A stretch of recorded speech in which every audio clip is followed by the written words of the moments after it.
नमस्कार दोस्तों, जय हिंद, वंदे मातरम। मैं आपके साथ जयसवाल सर, आप सभी का स्वागत अभिनंदन है। हिंदी शिक्षा शास्त्र, हिंदी पेडागोजी के टॉप 30 प्रश्न की बात करेंगे।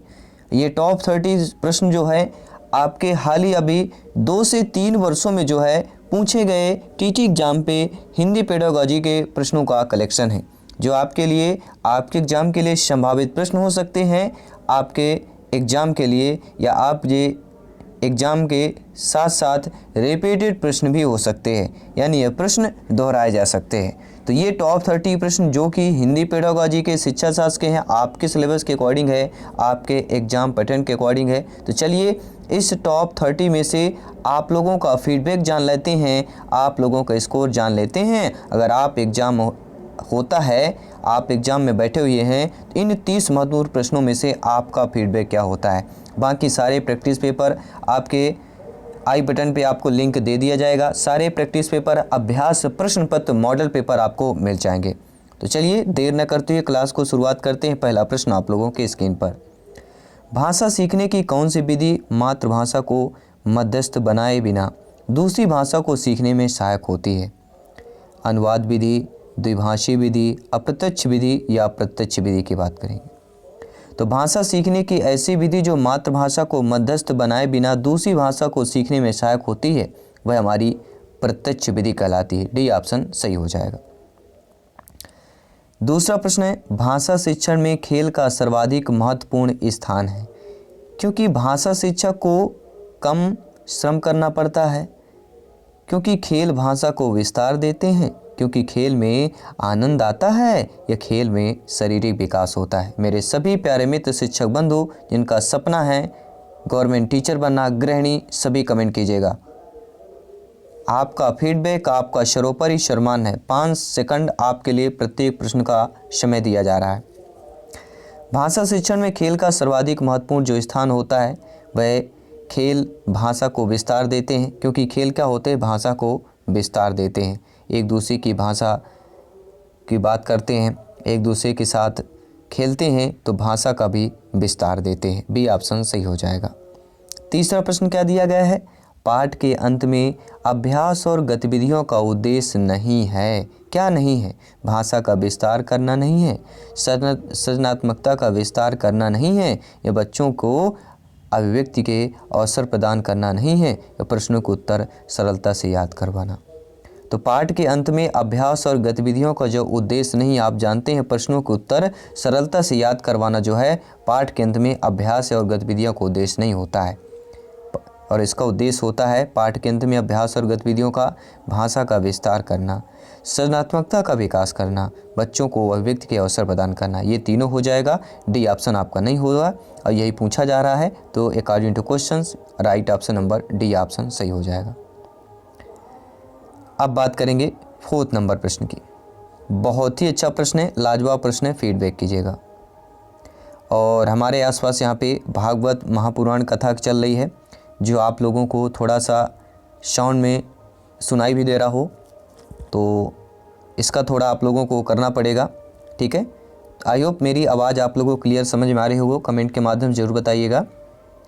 पठन पाठन के अंत में ऐसे अभ्यास एवं गतिविधियां हो जो सरल भाषा वाले हो, बच्चों को स्वयं कुछ करने और सीखने का अवसर प्रदान करें। ये केवल पाठ से ही संबंधित हो या पाठ पर बिल्कुल आधारित न हो। तो आप सभी लोग जानते हैं, भावी अध्यापक अध्यापिकाएं, शिक्षक बंधु हैं, कि पठन पाठन के अंत में ऐसे अभ्यास एवं गतिविधियां हों जो बच्चों को स्वयं कुछ करने और सीखने का अवसर प्रदान करने। बी ऑप्शन यहाँ पर सही हो जाएगा। अगला प्रश्न है, भाषा शिक्षण में बालक में मौखिक कौशल के विकास के लिए सबसे कम महत्वपूर्ण क्या होगा? किसी विषय पर चर्चा करना, बच्चों की बात को धैर्य से सुनना, प्रश्नों के उत्तर पूछना, या अपनी बात कहने का पूरा मौका देना। तो भाषा शिक्षण में बालक में मौखिक कौशल के विकास के लिए जो सबसे कम महत्वपूर्ण होता है, प्रश्नों को उत्तर देना, यह सबसे कम महत्वपूर्ण होता है। सी ऑप्शन सही हो जाएगा। 6ठा प्रश्न है, भाषा सीखने में मातृभाषा का व्याघात जो है आंशिक रूप से होता है, पूर्ण रूप से होता है, नहीं होता या होता है? देखिए शिक्षक बंधु, जब आप लोग अध्यापक अध्यापिका बनेंगे, भाषा के अध्यापक अध्यापिका बनेंगे, तो भाषा सीखने में जो मातृभाषा का व्याघात होता है वह बिल्कुल होता है। डी ऑप्शन सही हो जाएगा। अब देख लेते हैं 7वां प्रश्न, भाषाई कौशलों के संदर्भ में कौन सा कथन सत्य नहीं दिया गया है? कि भाषाई कौशल एक साथ सीखे जाते हैं, क्रम में नहीं। ये आपके एग्जाम पर प्रश्न पूछा गया है, इसलिए ये आपका कथन सत्य नहीं दिया गया है। और भाषाई कौशल एक दूसरे से स्वतंत्र होते हैं, बिल्कुल सही बात है। भाषाई कौशल एक क्रम में सीखे जाते हैं, बिल्कुल सही बात है। और भाषाई कौशल एक दूसरे को प्रभावित नहीं करते। तो भाषाई कौशल यहाँ पे जो दिया गया पहला ऑप्शन है, एक साथ सीखे जाते हैं, यही हमारा गलत दिया गया है। 8वां प्रश्न है, भाषा सीखने में होने वाली त्रुटियों के संदर्भ में कौन सा कथन सत्य नहीं है? त्रुटियां सीखने सिखाने की प्रक्रिया का अभिन्न अंग है। त्रुटियां अस्थायी होती हैं। भाषा सीखने में होने वाली त्रुटियां स्थायी होती हैं। या भाषा सीखने में होने वाली त्रुटियां यह समझने में मदद करती हैं कि बच्चे के मस्तिष्क में क्या चल रहा है। तो भाषा सीखने में होने वाली जो त्रुटियां होती हैं, जो गलतियां हैं, इस संदर्भ में जो हमारा सत्य नहीं दिया गया है कि भाषा जो है सीखने में होने वाली त्रुटियां स्थायी होती हैं। देखिए, जो त्रुटियां होती हैं वो स्थायी नहीं होती हैं, अस्थायी होती है। त्रुटियों के साथ जब जैसे हम सीखते जाते हैं त्रुटियां कम होती जाती हैं, ठीक है। तो यहाँ पे स्थायी शब्द जो है त्रुटियों के लिए गलत हो जाएगा, नेगेटिव हो जाएगा, इसलिए यह हमारा कथन जो है सत्य नहीं होगा। और यही अकॉर्डिंग टू क्वेश्चंस आपका सही हो जाएगा। अगला प्रश्न है, एक प्राथमिक शिक्षक के रूप में आप सतत और व्यापक मूल्यांकन करते समय किसे सर्वोपरि मानते हैं? कठिन शब्दों का शुद्ध लेखन, लिखित प्रश्न पत्र पाठ से देखकर सुलेख लिखना, या बच्चों के द्वारा विभिन्न संदर्भों में भाषा प्रयोग की क्षमता? एक प्राथमिक शिक्षक के रूप में आप सतत और व्यापक आकलन करते समय किसे सर्वोपरि मानते हैं? तो आप दोस्तों बच्चों के द्वारा विभिन्न संदर्भों में भाषा प्रयोग की क्षमता को सर्वोपरि मानते हैं। 10वां प्रश्न क्या दिया गया है? प्राथमिक स्तर पर बच्चों की पठन क्षमता का आकलन करने में किस प्रकार की सामग्री सर्वाधिक महत्वपूर्ण है? आतंकवाद पर आधारित निबंध, बाल साहित्य की कोई आपका संवेदनात्मक कहानी, पाठ्य पुस्तक या औपचारिक पत्र की बात कर रहे हैं। तो प्राथमिक स्तर पर बच्चों की पठन क्षमता का आकलन करने में जिस सामग्री की सर्वाधिक महत्वपूर्ण होती है वह बाल साहित्य की कोई संवेदनात्मक कहानी, बी ऑप्शन सही हो जाएगा। अगला प्रश्न है, पहली और दूसरी कक्षा में भाषा शिक्षण के साथ ही कला शिक्षा को समेकित करने का उद्देश्य नहीं है। देखिए, चित्रों के माध्यम से अभिव्यक्ति का विकास करना यह उद्देश्य होता है। बच्चों द्वारा आनंद की प्राप्ति, या बच्चे के लेखन में परिपक्वता लाना, या बच्चे की रचनात्मकता का विकास। देखिए, ध्यानपूर्वक समझिएगा। पहली और दूसरी कक्षा में भाषा शिक्षण के साथ ही कला शिक्षा को समेकित करने का जो उद्देश्य नहीं होता है, ठीक है। भाषा शिक्षा के साथ कला शिक्षा को समेकित करना यानी एक साथ जोड़ना, क्या उद्देश्य नहीं होगा? सभी लोग बताइएगा, सभी फीडबैक कीजिएगा कौन सा ऑप्शन सही हो जाएगा। तो यहाँ हम बात करेंगे बच्चों के लेखन में परिपक्वता की बात कर रहे हैं, या बच्चों में द्वारा आनंद की प्राप्ति। बी और सी ऑप्शन में कन्फ्यूजन लग रहा हमें, ठीक है, क्योंकि यहाँ पे जो सी ऑप्शन दिया गया है कि बच्चों के लेखन में परिपक्वता लाना, यह उद्देश्य नहीं होता है, लेकिन बी ऑप्शन भी डाउट हो रहा है। तो चलिए सभी लोग कमेंट कीजिएगा, हम कमेंट के माध्यम से इस प्रश्न को हम क्लियर कर देंगे। आइए बात करते हैं अगले प्रश्न की। प्राथमिक स्तर पर बच्चों को घर की भाषा को अपनी कक्षा में स्थान देना जरूरी है, क्योंकि घर की भाषा सरल होती है, बच्चे ने अभी पूर्णतः नहीं सीखी है, बच्चे की भाषाई पूंजी है, यह मानक स्वरूप के लिए होती है। तो प्राथमिक स्तर पर बच्चों को घर की भाषा में अपनी कक्षा में स्थान देना जरूरी है, क्योंकि घर की भाषा जो होती है वो बच्चे की भाषाई पूंजी होती है। क्योंकि प्राथमिक स्तर पर बच्चा जब एडमिशन होता है, उसका दाखिला होता है, तो उसकी वही पूंजी कहलाती है। कहते हैं ना, मेरी बची हुई पूंजी बस इतनी है। तो वो जो बच्चा सीखता है परिवार से, समाज से रहकर, ठीक है, आस पड़ोस से जो सीखता है वो उसकी पूंजी ही होती है। तो बच्चे की भाषाई पूंजी उसकी अपनी क्या होती है, कक्षा में उसकी घर की भाषा ही उसकी भाषाई पूंजी कहला जाएगी। अगला प्रश्न स्क्रीन पर है, भाषा सीखने सिखाने के संदर्भ में गृहकार्य का उद्देश्य क्या होता है? सीखने को विस्तार देना, अभिभावकों को प्रसन्न करना, बच्चों को कार्य में व्यस्त रखना, या कापियां भरवाना। सभी कमेंट कीजिएगा। मेरे सभी प्यारे मित्र, भावी अध्यापक अध्यापिकाएं, शिक्षक बंधु, आपका एक कमेंट, आपका एक फीडबैक आपके स्कोर को बेहतर कर सकता है, आपकी तैयारी को और बेहतरीन बना सकता है। तो भाषा सीखने सिखाने के संदर्भ में जो गृह कार्य का उद्देश्य होता है, सीखने को विस्तार देना। सभी मित्रों को जय हिंद, वंदे मातरम, इंकलाब जिंदाबाद। एग्जाम को फतेह करना है, सिलेक्शन की तैयारी करना है, उसके लिए बेहतरीन प्रिपरेशन की ज़रूरत होती है जो आपको इस परिवार, इस आवर फैमिली, टीचर्स फैमिली पर मिल रही है। तो भाषा सीखने सिखाने के संदर्भ में गृह कार्य अधिगम को विस्तार देता है तथा रचनात्मकता की भी पकड़ इसके साथ साथ कैसे होती है, रचनात्मकता की भी पकड़ मजबूत बन जाती है या पकड़ बन जाती है। अगला प्रश्न है, भाषा अर्जन के संबंध में कौन सा कथन सत्य दिया गया है कि भाषा सीखना एक उद्देश्य होता है। सामाजिक सांस्कृतिक परिवेश के अनुसार अर्थ ग्रहण को प्रक्रिया स्वाभाविक होती है या भाषा अर्जन में बच्चे को बहुत अधिक प्रयास करना पड़ता है या भाषा अर्जन में किसी अन्य भाषा का व्याघात होता है। तो आप जानते समझते हैं कि भाषा अर्जन के संबंध में जो कथन हमारा सत्य दिया गया है कि सामाजिक सांस्कृतिक के परिवेश के अनुसार अर्थ ग्रहण को प्रक्रिया स्वाभाविक होती है। बी ऑप्शन सर्वथा सही हो जाएगा, क्योंकि समाज एवं संस्कृत परिवेश में ही बालक एक दूसरे के साथ वार्तालाप करके भाषा अर्जन करता है तथा अर्जन को जो यह प्रक्रिया है ऐसे परिवेश में स्वाभाविक रूप से होती है।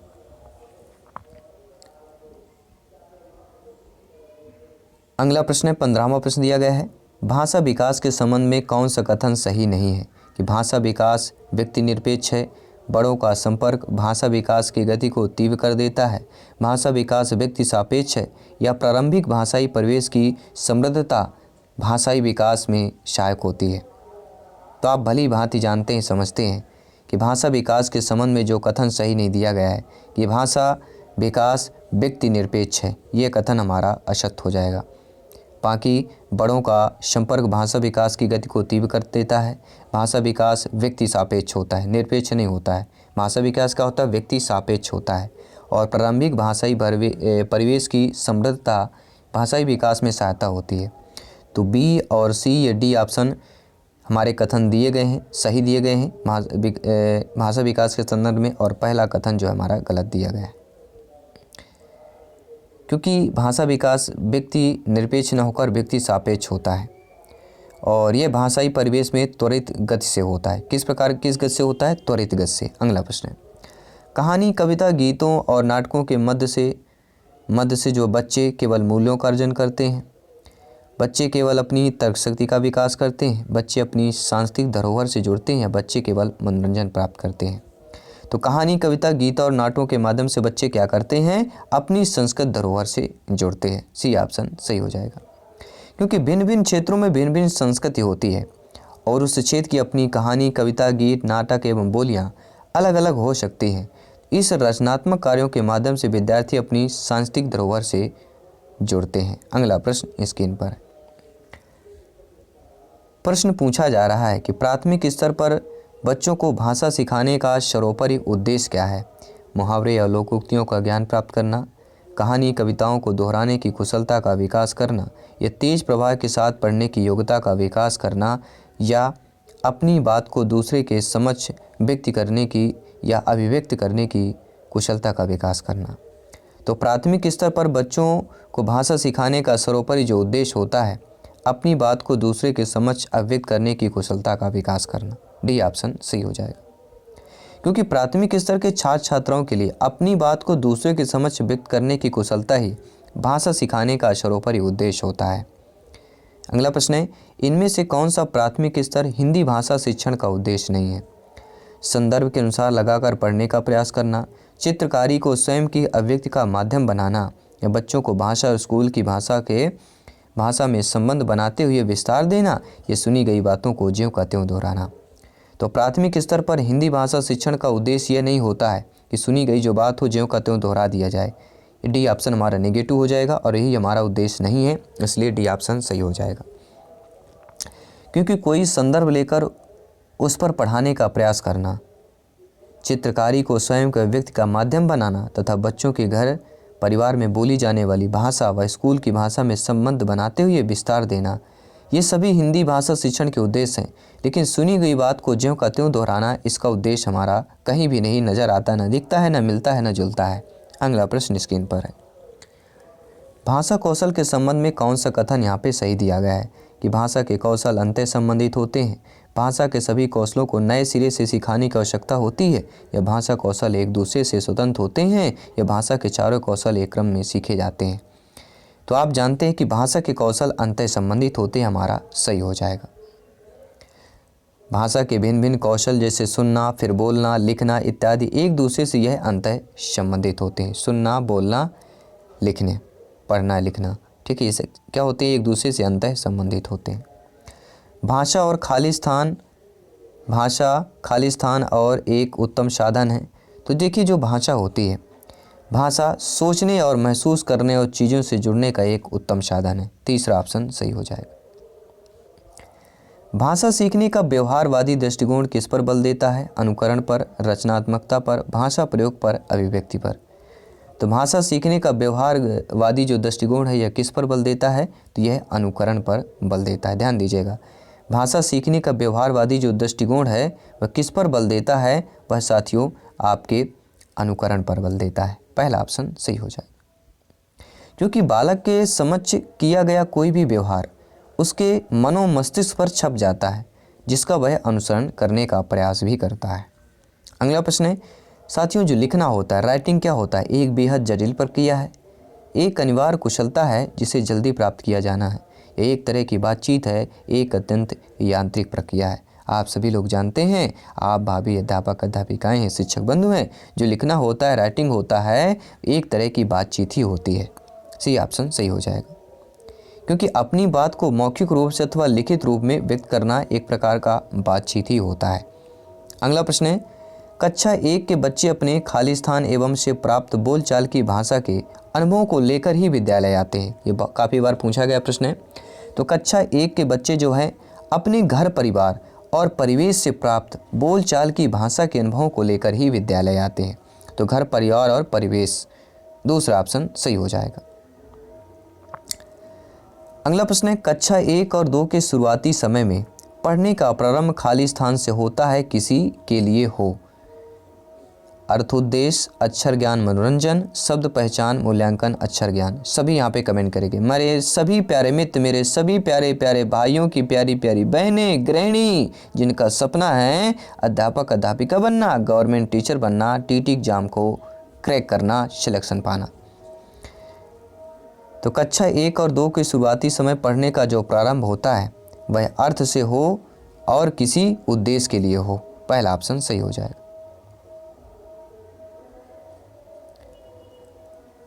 अगला प्रश्न है वाइगोस्की के विचारों पर आधारित कक्षा में खाली स्थान पर सबसे अधिक बल दिया जाता है? कविता दोहराने की, कहानी सुनने की, कारपत्रकों की, या वर्कशीट, या परस्पर अंतःक्रिया की। देखिए अब तीनों में ऑप्शंस देखिए, चारों में से एक डिफरेंट आपको दिख रहा होगा, परस्पर अंतःक्रिया। तो वाइगोस्की के विचारों पर आधारित जो कक्षा है उसमें परस्पर अंतःक्रिया पर सबसे अधिक बल दिया जाता है। डी ऑप्शन सही हो जाएगा।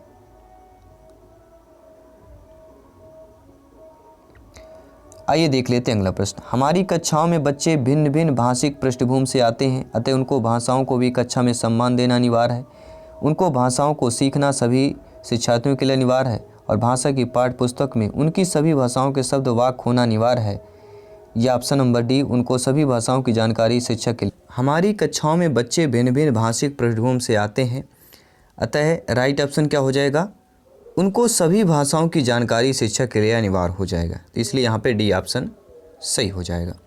क्योंकि प्राथमिक स्तर की कक्षाओं में बच्चों की पारिवारिक भाषाएं अलग अलग होती हैं, उनकी अपनी भाषाओं को कक्षा में समान रूप से सम्मान देना चाहिए। अगला प्रश्न स्क्रीन पर है, इनमें से प्राथमिक स्तर का भाषा आकलन सर्वाधिक उचित तरीका है? किसी पाठ की 5 पंक्तियाँ पढ़वाना, बच्चों को चित्र वर्णन और प्रश्न पूछने के अवसर देना, बच्चों से पत्र लिखवाना, या बच्चों में प्रश्न पूछने के उत्तर लिखवाना। तो इनमें से प्राथमिक स्तर पर भाषा आकलन का जो सर्वाधिक उचित तरीका होता है बच्चों को चित्र वर्णन और प्रश्न पूछने के अवसर देना। B option is the right answer, correct answer हो जाएगा। अंशिका को पढ़ते समय अनेक बार अटकती है। अंशिका क्या है? पढ़ते समय अनेक बार अटकती है। उसे पढ़ने में कठिनाई होती है तो उसकी समस्या मुख्यतः संबंधित है पठन अरुचि, बुद्धि लब्धि, डिसलेक्सिया, डिस्ग्राफिया। सभी कमेंट कीजिएगा। तो अंशिका जो है पढ़ते समय अनेक बार अटकती है, यानी कोई भी बालक बालिका विद्यार्थी शिक्षार्थी है जो पढ़ते समय अनेक बार अटक रहा है और उसे पढ़ने में कठिनाई हो रहा है, तो पढ़ने संबंधी कठिनाई जो होती है वह डिसलेक्सिया जो है संबंधित, या यह समस्या मुख्यतः डिसलेक्सिया से संबंधित होती है। सी ऑप्शन सही हो जाएगा। अगला प्रश्न है, कौन सा प्रश्न बच्चों की भाषा क्षमता का सही आकलन करेगा? लड़की ने किसके दाम नहीं बताए? लड़की टोकरी में क्या बेच रही थी? यदि तुम आम बेचोगे तो उसके कितने दाम लोगे और क्यों? आजकल आम का दाम कितना है? देखिए, ऐसा प्रश्न जो बच्चों की भाषा क्षमता का सही आकलन करता हो। यदि तुम आम बेचोगे तो उसके कितने दाम लोगे और क्यों होगा? सी ऑप्शन सही हो जाएगा। क्योंकि प्राथमिक कक्षा के छात्रों द्वारा चित्र समझाकर उसके बारे में कुछ विस्तार प्रस्तुत करना उसकी भाषा कुशलता को इंगित करता है। तो भाषा का आकलन यह सर्वोत्तम तरीका है कि उसे ऐसे अवसर प्रदान किए जाएं। ठीक है, तो यहाँ पे आप लोगों का सी ऑप्शन सही हो जाएगा। और इससे हिंदी पेडागोजी का 30वां प्रश्न आप लोगों के स्क्रीन पर है। प्राथमिक स्तर पर बच्चों के लिए बाल साहित्य के चयन जो है मुख्य आधार क्या होना चाहिए? छोटी रचनाएं, रोचक विषय वस्तु, रंगीन चित्र या सरल जानकारी। तो आप जानते हैं कि प्राथमिक स्तर पर बच्चों के लिए बाल साहित्य के चयन का जो मुख्य आधार होना चाहिए वह रोचक विषय वस्तु होना चाहिए। क्योंकि प्राथमिक स्तर के बच्चों के लिए जितनी रोचक विषय वस्तु होगी उसका वे उतना ही रुचि और अर्जन करेंगे। ऐसे में उनके द्वारा सीखा गया व्यवहारिक ज्ञान प्रत्यक्ष या अप्रत्यक्ष रूप से भाषा की कुशलता को परिलक्षित करेगा। अतः बच्चों के लिए बाल साहित्य की विषय वस्तु का रोचक होना जरूरी है। तो ये रहे टॉप 30 प्रश्न आपके हिंदी शिक्षा शास्त्र के 2 से 3 वर्षों में पूछे गए प्रश्नों का यह कलेक्शन है, जो कि संभावित प्रश्न हो सकते हैं, एग्जाम में रिपीटेड प्रश्न हो सकते हैं। और ये 30 प्रश्न में आपका स्कोर क्या है, आप लोगों का फीडबैक क्या है, नीचे कमेंट बॉक्स में अवश्य बताइएगा। मैं आपके साथ जयसवाल सर मिलता हूँ जल्दी आपके EVS के प्रैक्टिस पेपर अभ्यास प्रश्न पत्र पर। सभी मित्रों को जय हिंद, वंदे मातरम, धन्यवाद सभी का।